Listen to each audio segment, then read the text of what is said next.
ازاي تعمل اكونت على موقع خمسات؟ يلا بينا. اول حاجة هتيجي هنا تخش على حساب جديد، بعد كده هتبدأ تكتب الاسم بتاعك والميل بتاعك. طبعا كل حاجة على موقع خمسات بتتكتب بالعربي.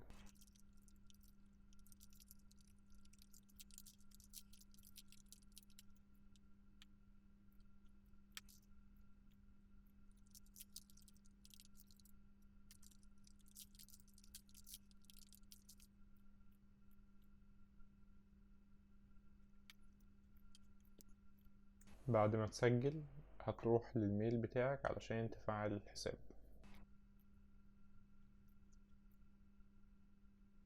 حاسوب ده هي الشركة المسؤولة على مواقع كتير، منها خمسات ومنها مستقل. وانا لما بعمل حساب انا بعمله على حاسوب، مش بعمله على خمسات. والحساب ده انت بتقدر تستخدمه على موقع مستقل او خمسات او اي موقع من المواقع دي. فانا النهاردة استخدمه على خمسات. هنا بيقولك نوع الحساب، هل هو مشتري ولا بائع. بائع اللي هو انت بتقدم خدمات، ده اللي احنا عايزينه. مشتري ممكن تسيبها ممكن لا، لكن اهم حاجة انك انت تتعلم على بائع. الاسم هنا هتلاقي محتاج تجيب اسم مختلف شوية، علشان لو الاسم ده حد تاني مختاره فانت ما ينفعش تختاره. وفي نفس الوقت انت محتاج تختار اسم يشد العين ويتحفظ لما يتشاف، علشان لما العميل يشوفه مرة واتنين يحفظه بشكل سريع. فانا ممكن مثلا اكتب عمرو، بعد كده احط زيرو في النص، بعد كده اكتب مصطفى مثلا. برضو الاسم مستخدم. في ممكن نحط مثلا 2 في الاخر، نفع. كده احنا عملنا الحساب على موقع خمسات. دلوقتي هنضيف خدمة على الموقع او على الحساب الشخصي بتاعنا. هنيجي هنا هتلاقي اضف خدمة، هتدوس عليها وهتلاقي عنوان الخدمة، تصنيف تحت مجال ايه، تصنيف الفرعي. اخترت مثلا برمجة، تصميم فيديو، او التصميم العام. وتيجي هنا هتلاقي بقى تصميم هندسي، مثلا تصميم معماري وديكور. وصف الخدمة تشرح فيها بالتفصيل اللي انت ممكن تقدمه في الخدمة دي، البرامج اللي انت بتستخدمها، نظام الشغل بتاعك بيبقى عامل ازاي، بتحتاج من العميل ايه. ولكن خلينا قبل ما نكتب اي حاجة، احنا محتاجين نشوف الخدمات اللي موجودة على موقع خمسات.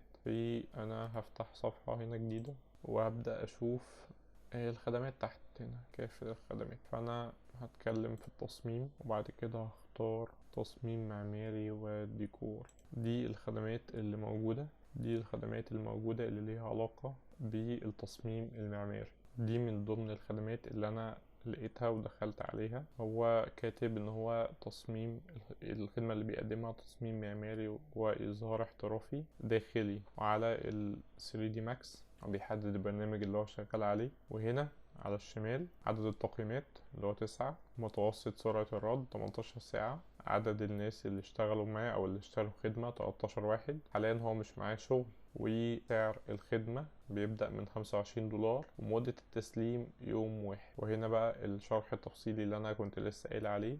هو بيقول اللي هو عنده خبرة كبيرة في التصميم الداخلي، وبيشتغل على برامج بتساعده في التصميم. وبيقول هو بيقدر يعمل ايه، زي تصميم الغرف او الاساس، او عمل اظهار احترافي. وبعد كده هو بيقول ان السعر ده لكل متر مربع $25. اعتقد ان هو قاصد ان هي لكل متر مربع. مخطط تنفيذ لفراغ واحد $25. في كام متر بقى؟ شوف مساحة الأوضة.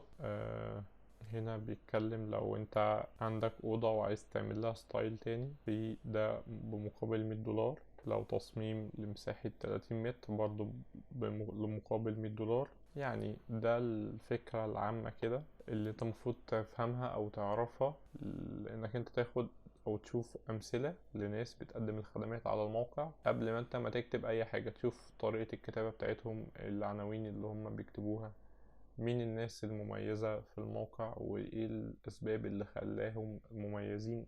الكلام ده كله قبل ما تبدأ تكتب اي حاجة على جيج او على الخدمة بتاعتك. فاحنا محتاجين نشوف امثلة اكتر مع المثال ده. طيب اختيار الامثلة هيبقى بناء على ايه؟ بالنسبة لي اكتر واحد عنده تقييمات على الموقع، انت محتاج تشوف وتفهم هو ايه سبب نجاحه او سبب اللي خلاه يشتغل بالشكل ده على الموقع. السبب ده ممكن يبقى ظاهر قدامك من الخدمة اللي هو بيقدمها، او ممكن ما يبقاش ظاهر، ممكن حاجة هو بيقدمها او في ميزة هو بيقدمها للعميل ممكن ما تبقاش مكتوبة في الخدمة بتاعته. ولكن احنا ممكن مثلا يعني الشخص ده اكتر حد قدم تقييمات او عنده تقييمات على الخدمة بتاعته، عنده 77. متهيألي مفيش حد على 5 عنده العدد ده، يعني ممكن مثلا ده 48. فانا هاخد الاتنين، يعني انا هاخد اول واحد 48. كده احنا فتحنا الخدمتين الاكثر مبيعا على موقع 5، وعايزين نفهم ايه سبب نجاح. الكلام ده انت محتاج تعمله على اي موقع انت دخلت. دي حاجة عاملة زي دراسة الجدوى للمشروع قبل ما تفتح، او مين المنافسين بتوعك وليه نجح بالطريقه دي. الكلام ده مهم جدا. خلينا نفتح اول حاجه او اول خدمه ونشوف كده. ماشي، هنا كاتب تصميم معماري واظهار احترافي داخلي 3D ماكس، تقريبا نفس العنوان بتاع الخدمه، او هي دي الخدمه اللي احنا كنا داخلين فيها. هو كاتب أصمم لك منزلك أو فيلتك بواجهة احترافية حديثة. بس كده. المشترين 62 والتقييمات 48. متوسط سرعة الرد 2 ساعات. يبقى دي أول نقطة فرق بين الشخص ده أو البايع ده والبايع اللي قبل كده. البايع ده سريع في الرد على العملاء، نقطة مهمة جدا. ومش بس سريع، لأ، هو العملاء لما بتيجي تخش على البروفايل بتاعك بتعرف إنك أنت سريع عشان بيبقى مكتوب انت بترد عليهم في وقت قد ايه. فدي من النقط المهمة جدا. سعر الخدمة هنا هو مخليه $5. انا متأكد ان مش هو ده السعر النهائي للخدمة، ممكن يكون للمتر مثلا. في تعال نشوف هو كاتب ايه تحت. وخلينا نفتح الاكونت بتاع الشخص اللي بيقدم الخدمة. هو شغال من 2018. وهنا الخدمات اللي هو بيقدمها، والنبذة اللي كاتبها: مهندس معماري خبرة أكتر من 4 سنين في التصميم المعماري وتنفيذ المباني، حاصل على امتياز في التصميم المعماري من كلية هندسة، بيعمل على برامج ريفيت، أوتوكاد، شوب، فيري. الشخص الأولاني اللي احنا كنا عايزين نقارنه بيه عشان نطلع الفروقات، كان أنهي واحد؟ كان في دي عموما فكرة عامة بتقولك طريقة الحساب أو طريقة الكتابة المتبعة على موقع 5، طريقة عرض الشغل، وازاي العميل بيشوف الخدمة اللي انت بتقدمها. فمن رأيي ان من اهم الحاجات الصورة اللي بتظهر للعملاء مهمة جدا. الصورة دي مش شايف انها افضل حاجة، بس السبب اللي مخليه الشخص ده في الاول ان هو عنده 77 تقييم.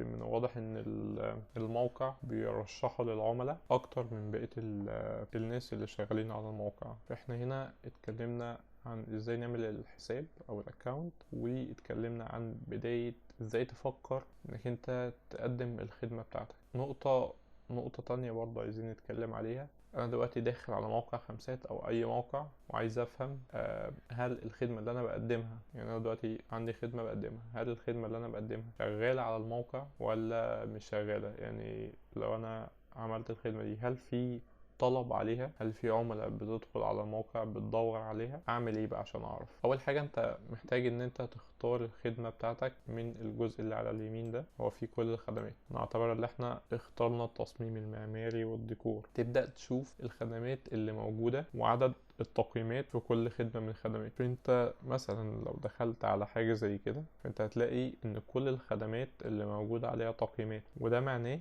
ان في شغل في المجال ده على الموقع. كل الخدمات عليها تقييمات حتى لو التقييمات قليلة نوعا ما، ولكن في شغل. طيب